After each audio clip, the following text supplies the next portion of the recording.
Well, hi, this is John Sarver, and welcome to another My Solar Story on Thursday evening. And tonight, we're starting a new series, Detroit Solar Stories.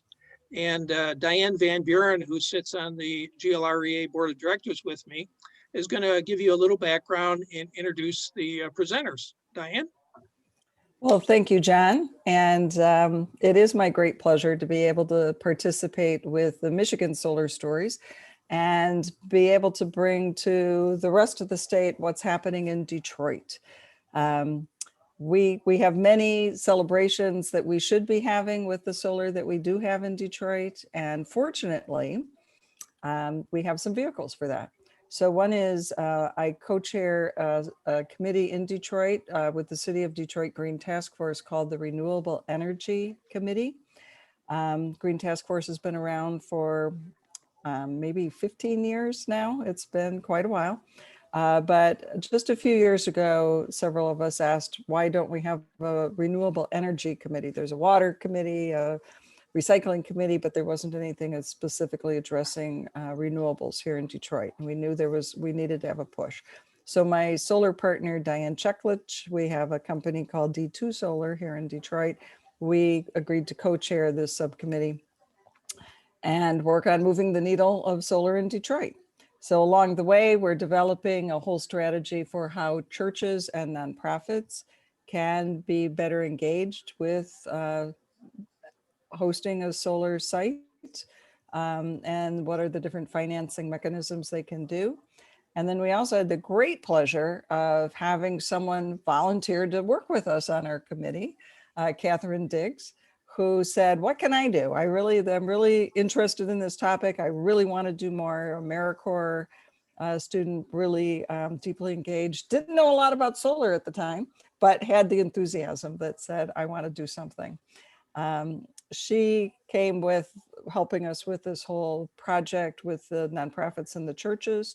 And at one point said, I have an idea, and she's going to tell you about that idea right now. Thanks, Diane. Hi, everyone.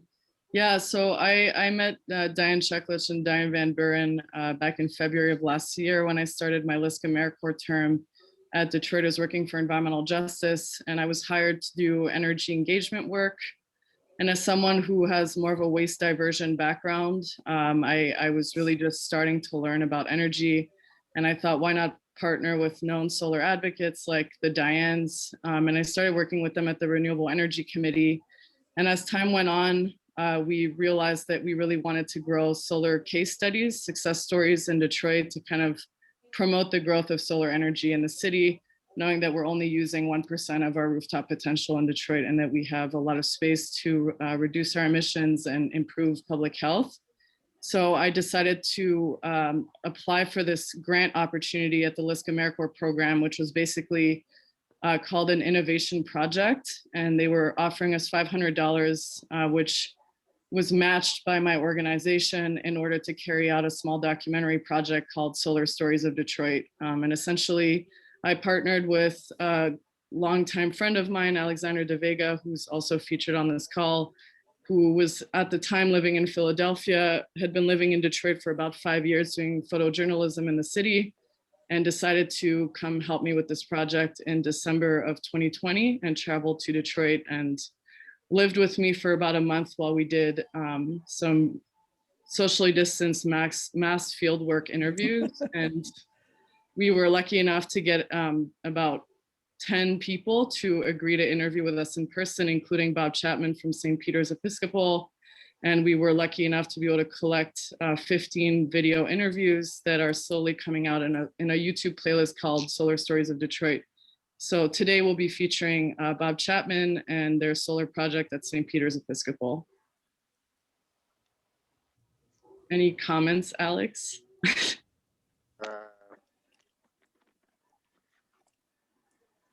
Comments?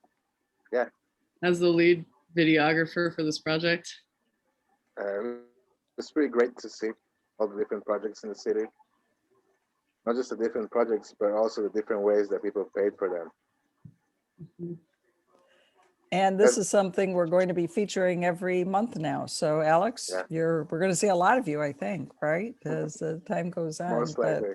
yeah, we Yeah. greatly appreciate this, this team effort. Yeah, it was this pretty is why we great. did it. Yeah, it was pretty amazing being on Detroit rooftops because it's still a pretty flat city. So seeing the city from that angle was pretty awesome experience. Very unique. Yeah. So if anyone has any questions, please feel free, but I can also just get the video started now if you'd like. Yeah, and we can look at the chat as well as we go through. That sounds great. And then we have Bob Chapman with us, who is featured in this video, and he will be able to tell us more about the specifics of the project. Absolutely. Alrighty. And if there's any glitches, please feel free to let me know. What a rip.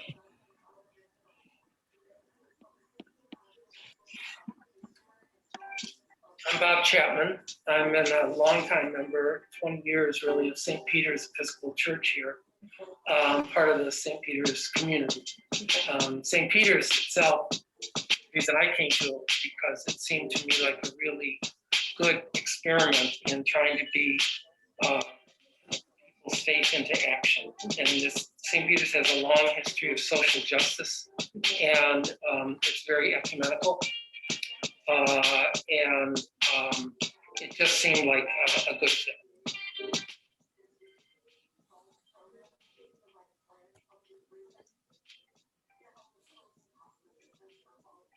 Now we're the Peace and Justice Hive. So a number of nonprofits, including We the People, and involved with the People's Water Board, and people involved with the water struggle, National Lawyers Guild, the Michigan Peace Team, Michigan Interfaith Power and Light. They all have their offices here. And in the basement, we have Man a Meal, which has been operating out of from Day House for about 40 years now, a soup kitchen. And our most recent thing, a few years ago, we started the Corner Shower and Laundry, which just got operational in February of this year, where we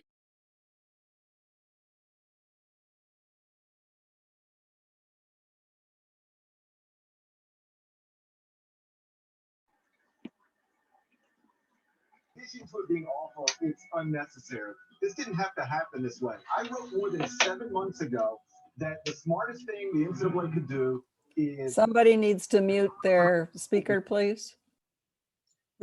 We lost the sound.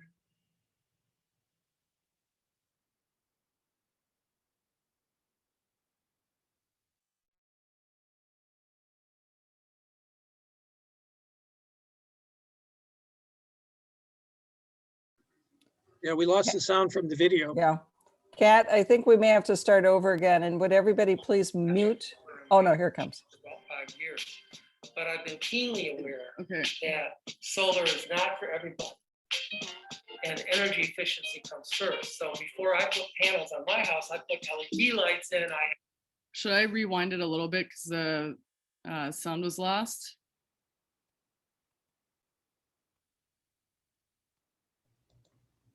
Would it be beneficial for me to? We lost it at the corner shower. Yeah.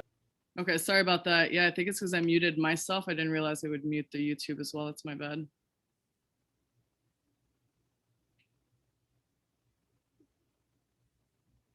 So around That's here, good. Bob? Yeah. Those that are close to being homeless, who might not have laundry, someone who might have a room, but that's all they've got.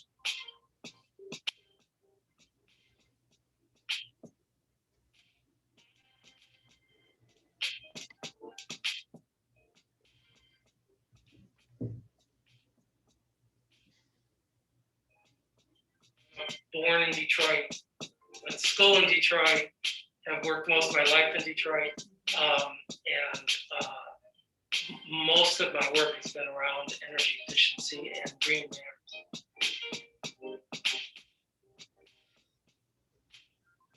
First of all, through my work, I came to solar, and I've had solar in my own house for about 5 years. But I've been keenly aware that solar is not for everybody. and energy efficiency comes first. So before I put panels on my house, I put LED lights in. I have energy saving toilets and water saving toilets, and I've got, you know, things caulked, etc. We did the same thing at St. Peter's. St. Peter's has relamped. We did whatever energy efficiency things with the limited budget we have. We focused on that first, and that's what any house of worship should be doing, and any household should be doing. If you're a candidate for solar, though, you've got a great opportunity because you can save energy, but it's also got a very good environmental impact.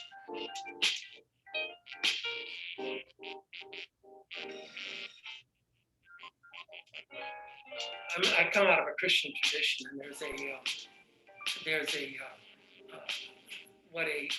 sacrament or is an outward sign of an inward state, and when you put those panels up on a roof, you've got a visible sign that you're committed to something. It's really hard to see an energy efficient furnace, but it's real easy to see a solar panel. Yeah. Now, the more important thing might be that furnace, but the congregants get excited about those panels. There's also a very strong, as you know, an environmental justice aspect here. I mean, we're in or next to one of the most polluted zip codes, which not unsurprisingly has very high asthma rates. And so I think embracing solar is another way of just making a statement that says we're in it. And finally, for St. Peter's, it was a way of making a statement to say we're not going anywhere. There's been a church at the corner of Michigan and Trumbull since 1858, and there's been that commitment to social justice. I know going back to at least the 1900s.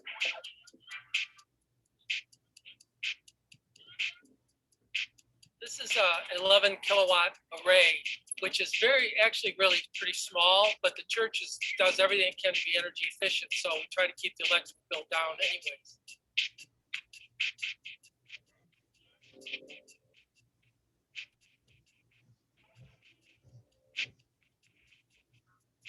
There's about 32 panels.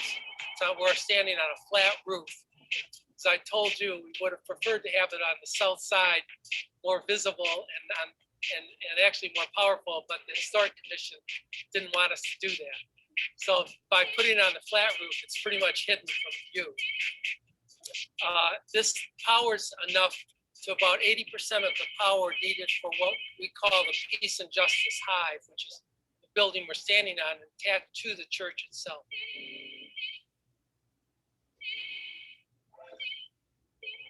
First step that any house of worship, and frankly any household would take, which is first, are you even a candidate? And when I say that, I mean, like, do you get enough solar gain? And could you put panels either on your roof or next to your building or something like that? And that's again, not every house of worship has that. People can help you find out if you're a candidate at no charge to you. If it turns out that you're a good candidate, then it's like, well, how much solar might you need? Well, that means looking at the bills. And when you look at the bills, you want to, the ideal is get close to producing as much as you need. But in this state of Michigan, don't go over, because you're not going to get paid for anything you go over. So the ideal production would be maybe 80% of what you might need.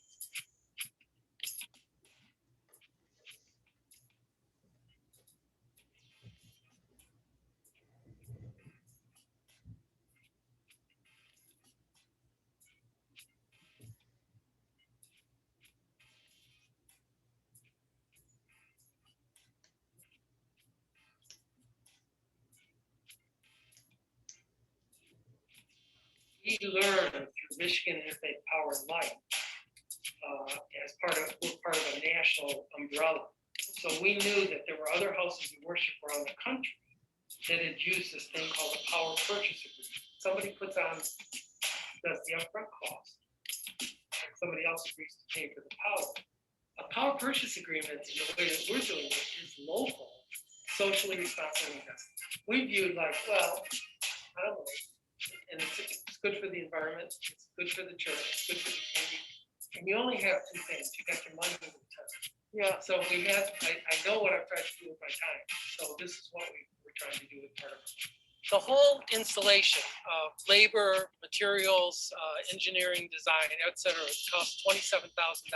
We paid that because we used a PPA, a power purchase agreement, so that my wife and I are the investor, and that took care of the church didn't have to do the upfront costs. Right. And then as the church pays for the power month by month, that simultaneously is paying for the panels, so that within about 13 or 14 years, the church will own the panels and have another 15 to 20 years of basically free funds.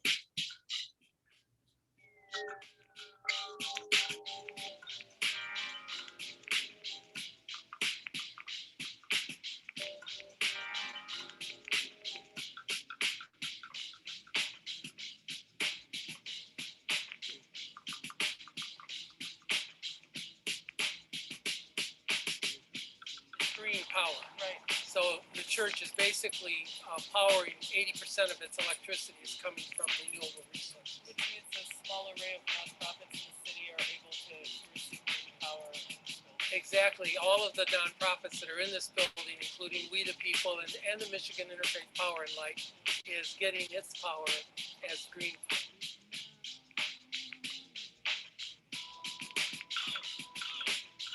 Peters actually is because we are a very small church and we don't have a lot of things going on at night. We have a pretty low bill compared to a lot of churches, very low. I mean, it's equivalent of about maybe 3 houses for their bills. But it's still in all, we're saving on about $100 a month. That would have gone to DTE. And in the first years, you're paying for those panels, so you're really paying Suncom maybe $75 a month instead of $100.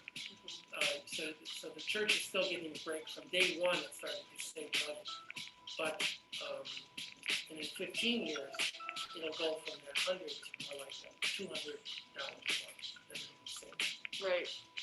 And by then, utility costs will be a lot higher, and so it'll actually be probably about $300.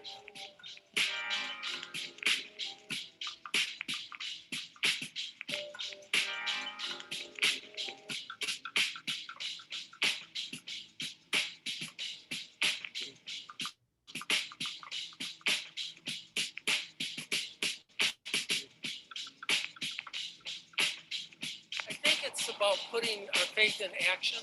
The church has always had an environmental concern for nature and care for nature ethic, and so it's looked for ways of doing that. And initially it was about energy efficiency, but when this opportunity came up, they were all in. It's a symbol, and it's a declaration that we're going to do whatever we can to have clean power and to care for people.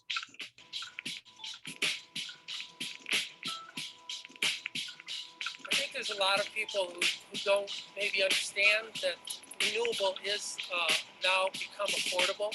In the past, it was more of just a almost symbolic, like it wasn't even financially feasible. You just did it because it was the right thing to do.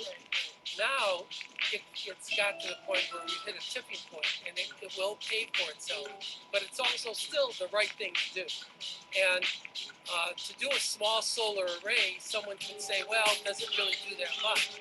But I think we're talking about energy democracy. And so there's an environmental justice factor involved. There's an energy factor involved where you're decentralizing and saying that's how we should be doing it. We should have a decentralized power source.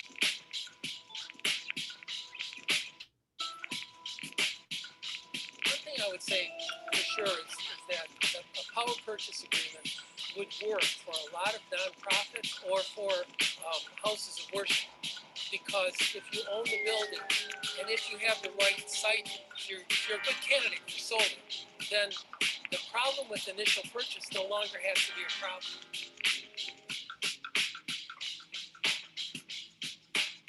One thing I want to stress is that if you're a house of worship, the solar panels cannot be the beginning or the end. energy efficiency is really important. And the panels are visible, but there's a lot of things you can do behind the scenes, including recycling, that aren't necessarily easy, but they're important. And in terms of lessons learned, and this is something that we're still learning, I wouldn't want to say we got it all figured out. You have to figure out ways to celebrate your success and to let other people know what you're doing. I told you, these panels are up on the roof, so it's easy to forget that it's even happening unless we periodically put in, hey, our bills last month were $14, you know? If we don't tell the story, then it can easily just be forgotten.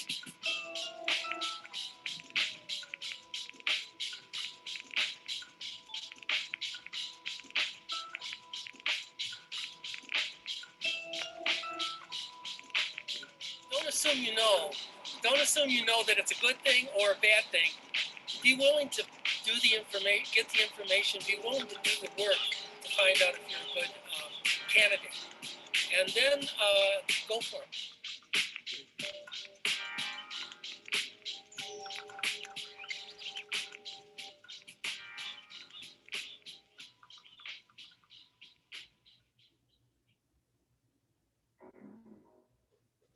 Next one.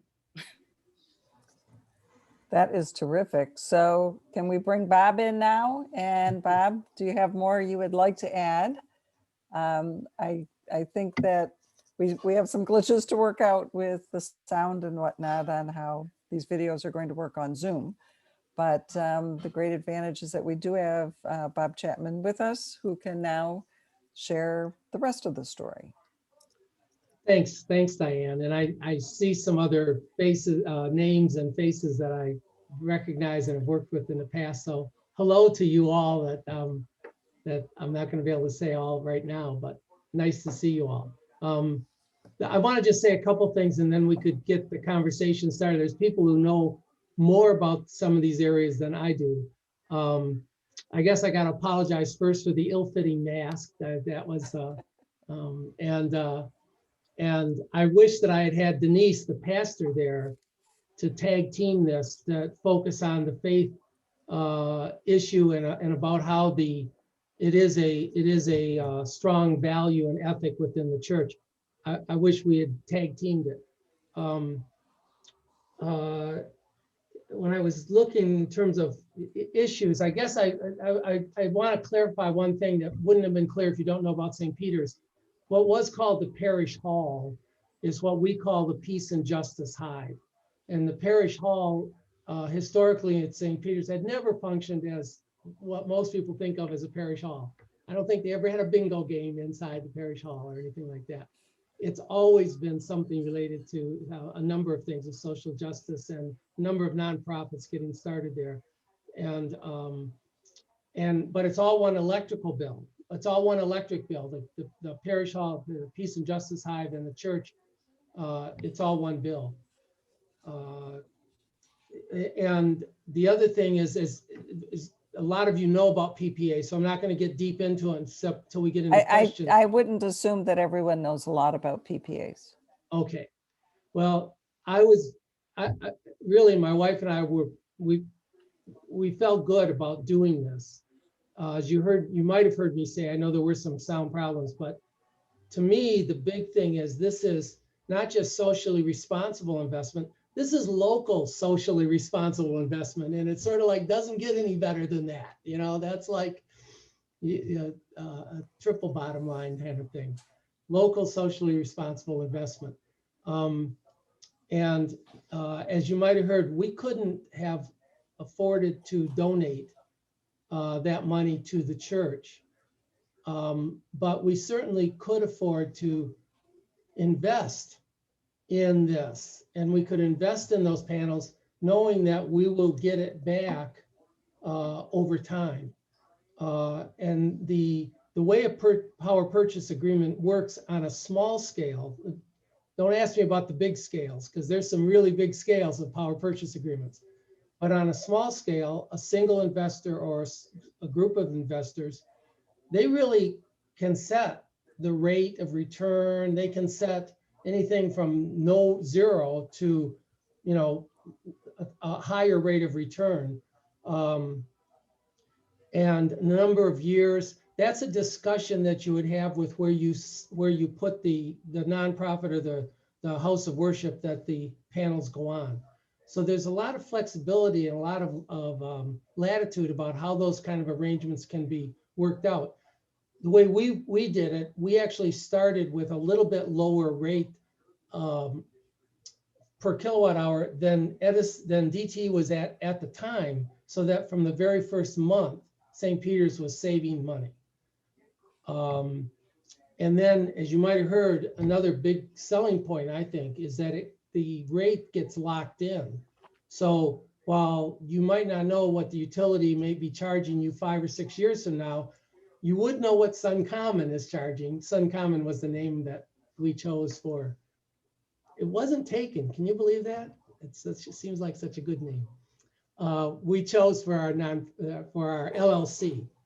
And so so the St. Peter's knows what it's going to be paying for electricity, for 80% of its electricity for the next 12 years.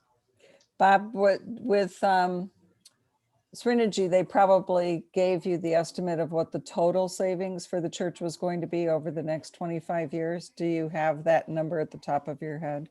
I know 11 kilowatts, it's not going to be. And then we are getting some questions. So while you're looking that up, I'll start asking the other questions too. One of the questions is, does the solar replace electricity and gas usage? I can answer that one while you're looking up.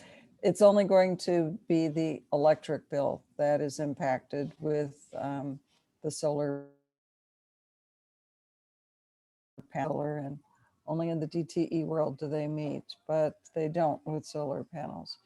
The PPA is basically, Bob is the owner of the panels, sets the rate that the church pays him for the power that's being produced for a set number of years, is basically how we would calculate that. So they dramatically reduce their overall bill and then pay at the rate Bob set for how much he's charging, so that over the next 20 years, he's going to get paid back for the panel. So it's a win-win.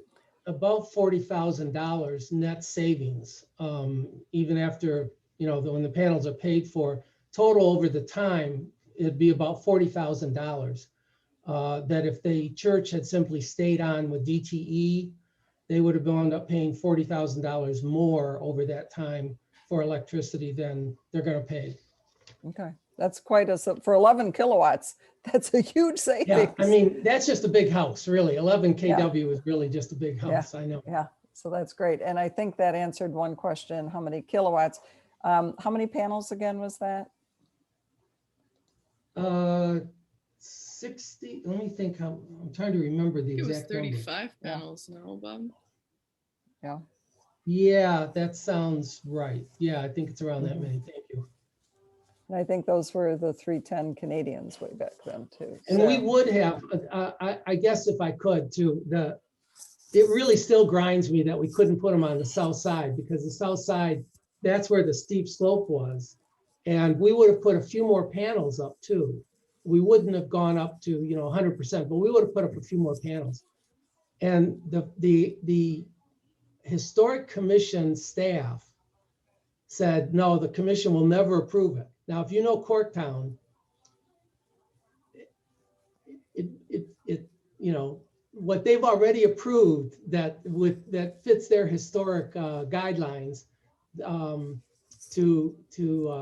I still think that our global warming trumps their historic worries, but we especially on the south side. The south side of the church isn't even visible to Michigan Avenue, which would have been the prominent facade. Well, that would have been the north side, but the south side, because the parking lots there, the south side is super visible from Trumbull and for anybody using that area and coming up Trumbull. So they would have been super visible. And we may yet go back and put some up there and fight the commission about this, because we couldn't take it to a commission fight because we needed to get those darn things in by December in order to have the true. Right, the 10th, yeah.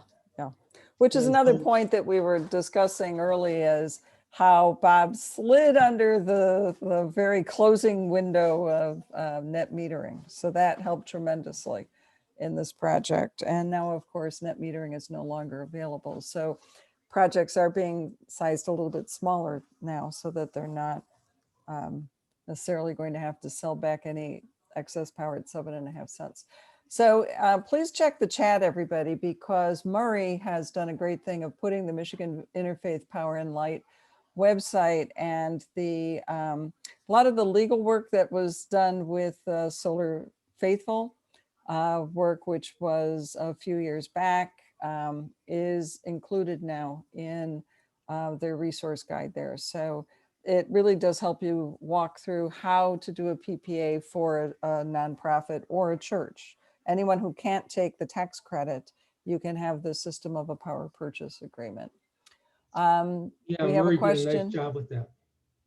We have a question. Can Bob talk about the material and templates that are available to help potential investors? I think that is the Michigan Interfaith Power and Light, unless you have another source right now. Yeah, Michigan Interfaith Power and Light and the work that Solar Faithful that Murray had put together does a really good job. And fortunately, there's people like Diane, the Dianes, myself, and up in Lansing, there's some houses of worship that have done some great job. I noticed that David Anasti is on the call. There's a lot of there's some really good solar projects out west in the state. They generally self-funded. There's only a few PPAs, and frankly, I don't know why not, because to me, it's like a beautiful thing. But in some cases, people can simply afford to self-fund it and they think it's too complicated. I noticed there was a question about insurance. The church actually took on the insurance because it was so minimal. The church is part of the diocese insurance company, a policy, and you can imagine the size of their policy. So while it might have cost me, some hundreds of dollars for an insurance policy, even though the things just sit there and there's no moving parts, et cetera, it was nothing, pennies. So I think it for the diocese didn't really add any charge to the church for their increase in insurance policy. We reported it. It's like down on the policy. So if there was some big problem, I don't know what that would be, vandalism maybe, it's covered.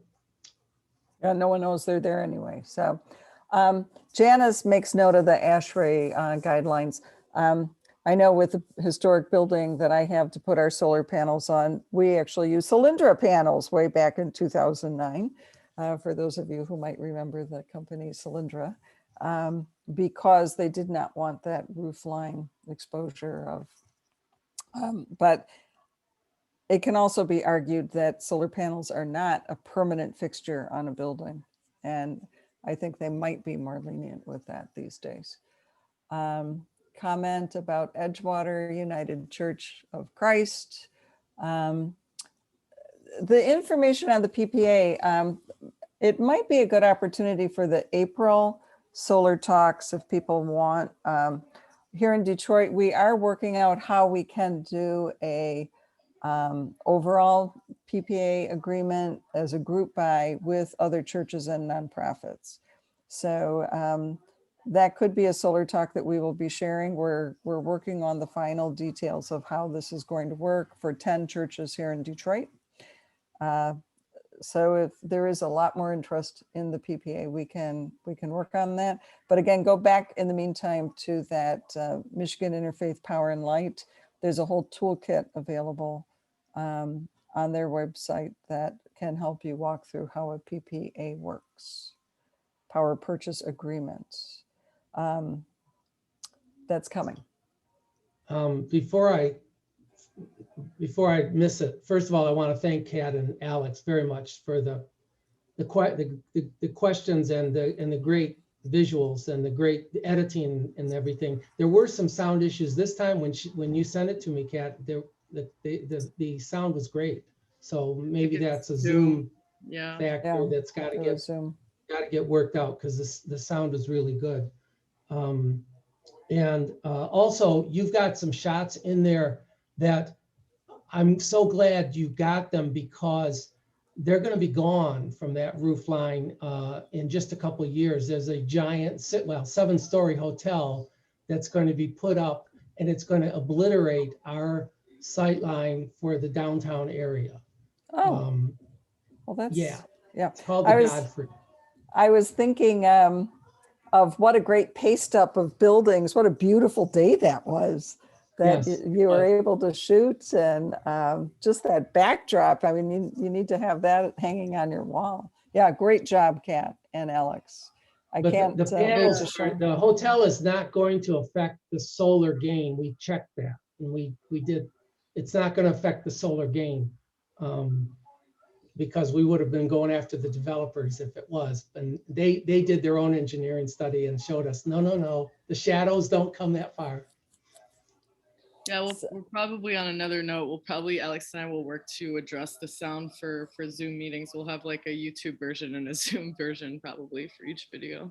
Yeah, We should just make one without music. Yeah. we can do Yeah. that too. yeah. Sometimes the music got louder than the voice. So yeah, Yeah. that's all. Again, everybody, you're a part of the initial premiere of how we're trotting out these. It's just that Detroit is such a videos. musical city that, trying to attract Detroiters, it has to, for me, it has to be musical. Alex and I, Yeah, well, that was it's a very lot more interesting, that's for sure. There's a question, are there any solar rights legislation in Detroit? Not that I'm aware of at all. But that's a really good question that our Renewable Energy Committee can be addressing. So thank you for that one, Janice. There was a study that came out from the Great Lakes Environmental Law Clinic about that, Diane. You remember that? There was like a full study about solar rights that they did. Well, I don't know if it addressed like if a building's next to a building and how it's like property lines and the shade and whatnot. So that's a good thing for us to investigate, because who knew that 7-story hotels were going to be built in that area.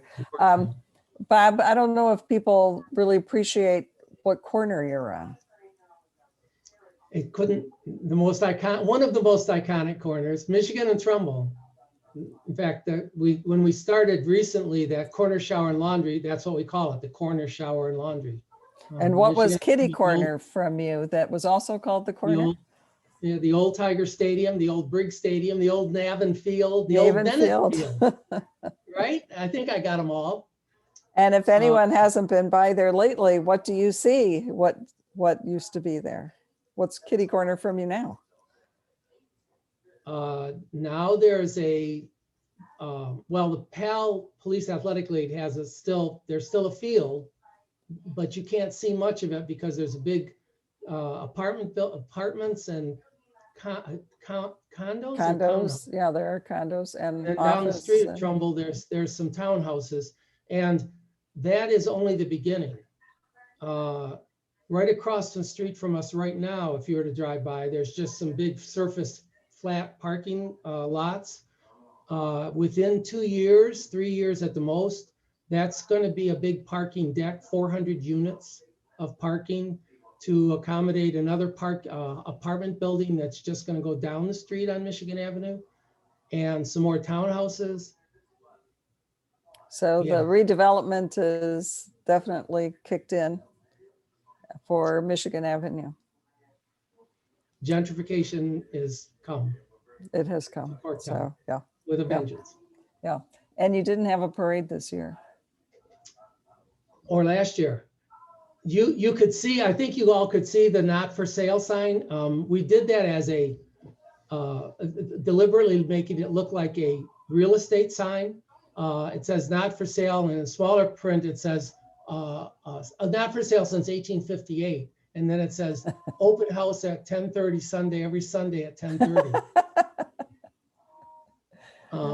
Which is when hopefully we'll be able to start back up again, but that was when the services were. We were getting calls sometimes 2 or 3 times a week for a year or two about would we consider selling the church, the parking lot, anything, and so finally we put up the sign. Oh, there's so many distilleries and brew pubs that are now in the historic buildings up and down Michigan Avenue that we need to still have a church. That's for sure. Question, Bob, who is responsible for maintenance? Who would swap out the inverters, for example? Oh, good question. Thank you about the inverter because, as you all know, there's almost zero maintenance because there's no moving parts and also it sits on a flat roof and there's no holes in the roof. That's those panels are sitting on frames that are simply held down with like the equivalent of cinder blocks. So there's no danger to the roof damage. If a panel goes out, then we have a warranty. We would have to replace the panel, meaning SunCommon has to replace the panel. The good news here is that the church has like zero risk, right? Because the church only pays for the electricity that is generated. So if something happens, there's no electricity being generated, the church simply is getting the electricity from DTE. It's total interconnected. The inverter, we built in the inverter, somebody else helped me. I want to say a life of an inverter is maybe 15 years, but people who know more about this might. Yes. Right? Is that about right? 10 to 15. We bought I don't know if it's an extended warranty or they just put in a better inverter. I think it was an extended warranty for like a 25-year life of that inverter because we didn't want the church to worry about it. We didn't want the PPA to expire and the next day the inverter goes down. Yeah. Being a member of that church, I didn't want to get those stairs walking in the door. So yeah, you didn't want to say, well, our work here is done. Good luck. Yeah. Is there, David, do you want to share any of the information about your church that you're putting in about Edgewood system at 20 kilowatts? Anything to commiserate about with these two systems? I'd be happy to do that with the video off because I'm on the treadmill and that's so distracting. So I'm at Hazlitt Church, but Edgewood UCC in East Lansing really gave us a lot of tips on how to do it.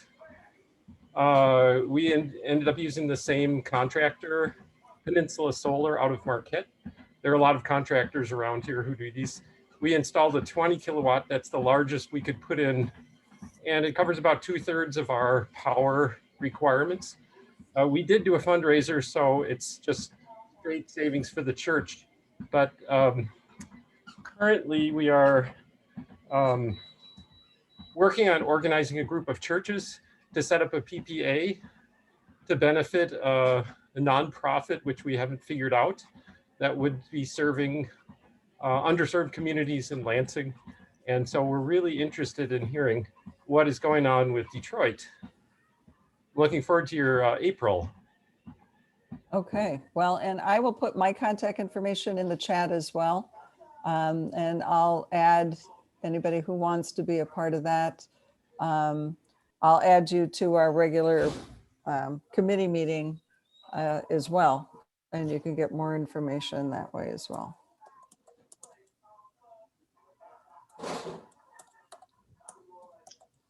I noticed a question about, are the parts recyclable? And that is, from the reading I've done, first of all, the usable life is somewhere around 40 years, as we understand it and as we plan for it. And I've read conflicting things. It's like, yes, they're recyclable, but in some things may be recyclable in theory, but where is the market for it? So I think that for me, the honest answer, if I was pressed on it, would be like, ask me at the point that it's going to need to be recycled, because in theory, it's aluminum and silica, I mean, is aluminum recyclable? Yes. But when it gets down to it, I think that we're going to see what's happened with the world of recycling 20 and 30 years from now. Yeah. Diane or others, I don't pretend to be an expert on the recycling scene. Yeah, I'm not either, but I've read a few articles about it, and Europe is far ahead of us. Of course, Europe has a lot more solar panels and started a lot earlier than we do, because like most recycling, you need a certain volume to make it kind of doable.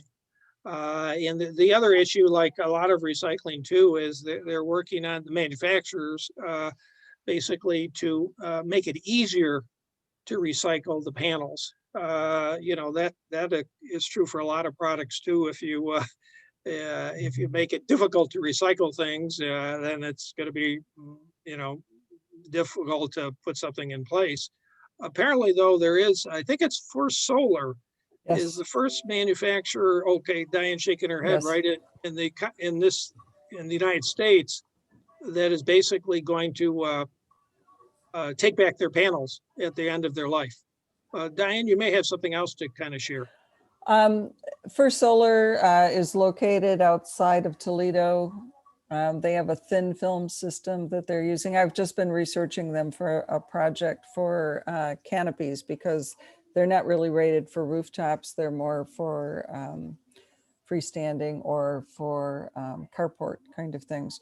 But they do a lot of very large scale, large scale, like the Toledo Zoo, huge rooftop that they did there. And yes, they have developed their own recycling program. And in Bob's point being 30 years from now, we would hope that the recycling industry would have a much better grip on this. But there's also for the investment purpose, we look at a 30-year time span, but even 40 years, 50 years, those panels are still going to be generating something. And so what is the cost effectiveness is one question, but the other question is, but if they're still able to produce something, do you really take them to the landfill? So there's, it's an issue that probably none of us will have to deal with when 50 years from now rolls around. It is already starting though. In Ann Arbor, I ran into a gentleman from actually around Lansing area who worked for a recycling company. And I told him I was involved with solar, and he said, "Oh yeah, we're recycling solar panels." And I said, "Really?" And he said, "Yeah, you know, there's such a small volume now. We're shipping them down to a facility in Ohio." So it is starting to happen. It is. It's just about scale and about like producer responsibility laws. Because if producers don't take responsibility, it's really hard, because I work in the recycling industry, it's really hard to scale end markets for the materials. So you need like kind of a wholesome approach to recycling, where it's not just the recycling industry that needs to bear the burden of the product. So, and it just has a lot of materials that are like enmeshed with one another, which makes the parting, effort really pricey and difficult. So the more efficient they design them, the easier it gets to recycle, because they do treat the silicon cells with like cadmium and different metals that make it really hard to recycle the cells. So just, definitely things to think about legislatively and in terms of design. It's also, of course, as we all know, that whole balancing act of, my own value right now, given the next 30 years, I would rather have worry about maybe something's going to wind up in a landfill 30 years from now, as opposed to all the CO2 going into the atmosphere for the next 30 years. From a climate warming, climate justice aspect, it's like I'll take that risk, but that's me. No one seems to worry about the coal slag that ends up outside of the power plants quite as much as the recycling of solar panels. So we have to keep our eye on that. Any other people who are viewing, any more comments that you would like to share with us? Questions, anything you'd like to see coming out of Detroit Solar Stories? We're really excited to share this every month now on the third Thursday. So we will be advertising it out as well to get more people engaged in hearing these stories. And I think it's a great way for us to develop community with those early solar developers to help share their stories with others here in Detroit, because I'm working with one pastor right now who keeps talking about how he's going to be the pioneer. And it's like, well, yes, but there's even a few pioneers before you. So we're going to all be doing this together. I think there was a question from Kate Miller, Bob. I'm going to copy paste it in the chat because it was a little earlier. I thought you'd want to answer that question. Oh, is the PPA tied in with net metering? Oh, thanks. Yeah, we didn't. Yeah. So I'll say something quickly, and then others who, again, are more up on what's currently going on. We snuck in under the wire so that St. Peter's is getting true net metering. And so and we had to have that thing installed and certain things in place to be able to get it, and we did. So St. Peter's is getting true net metering so that they get a credit for all of the power that's produced. They get a credit that's equal to the retail price of the electricity. I'm told it's changed. It has changed, yes. So now, with Bob's bill, if St. Peter's is producing anything above and beyond what the meter is pulling at that given moment of time, so let's say in August when it's sunny all day and maybe those washing machines aren't all running or there isn't a lot of power being utilized, there we go, then DTE will credit them for any power that's being sold back to the grid, returned to the grid. So it's coming in, it's going right back out again, it's not being used. Now, so the PPA is still getting credit for the amount of power that's being produced. And then DTE is then crediting St. Peter's. So it's equal, it's net. Now, DTE was able to get the Michigan Public Service Commission to agree to a rate of wholesale. So it used to be you buy retail, you sell retail. Now it's you buy retail, you sell wholesale. And the rate they decided on was 7.5 cents. So that really makes it more complicated for the PPA owner because you're producing the power, you're trying to charge your host for the amount of power that you're producing, but they're only getting credited for 7.5 cents. They're not getting credited for the full amount. So it could in fact mean that it's reducing the value of that PPA to the host because the solar owner is saying, well, my solar panels are still producing and I expected to get 10 cents a kilowatt hour for that. And the PPA host, the church, could be saying, but we're only getting credited 7.5 cents for that. So that's where some of the cases are that the systems are now being sized smaller. So you don't have that big amount that's being returned to DTE and not being credited back to the full value. Does that make sense to everybody? Doesn't make sense, of course, because it's DTE, but it's beside the point.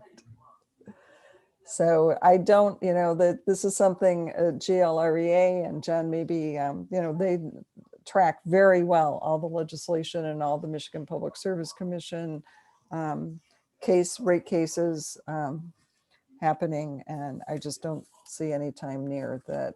There was a House bill 2 years ago under all the solar that was trying to force DTE and consumers to going back to net metering. And that, of course, went nowhere. So I don't know if that'll happen anytime. The Public Service Commission, though, has started a working group that's kind of taking another look at what the buyback rate should be for distributed generation. And, but of course, nothing happens quickly.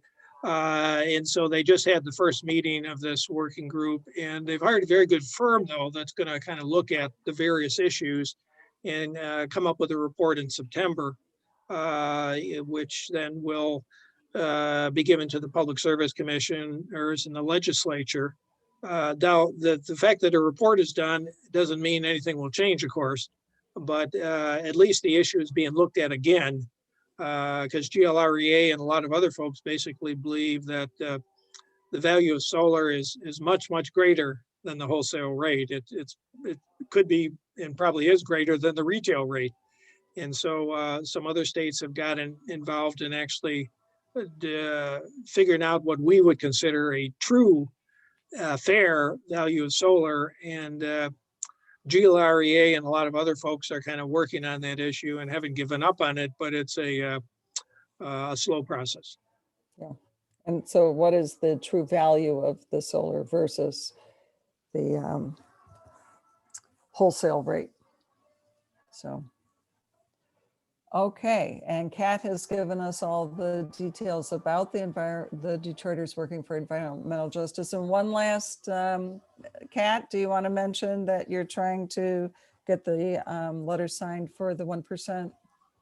Yeah, so that's what I just sent in the chat. It's a sign-on letter that DWJ, Detroiters Working for Environmental Justice and Michigan League of Conservation Voters wrote together to collect signatures in order to lift the cap on solar, the 1% cap on solar. So I think the legislation was supposed to get voted on next week, but I think they pushed it back slightly. So we're just trying to get as many organizational signatures as possible by the end of next week, and showing that keeping that cap will really affect environmental justice communities more than they need to be affected right now. That's great. So we don't have our April session selected yet, but we will be getting that announcement out. I know in May, we do have our selection. It'll be the first condominium association that has developed a PPA here in Detroit that has a 95 kilowatt system, 97.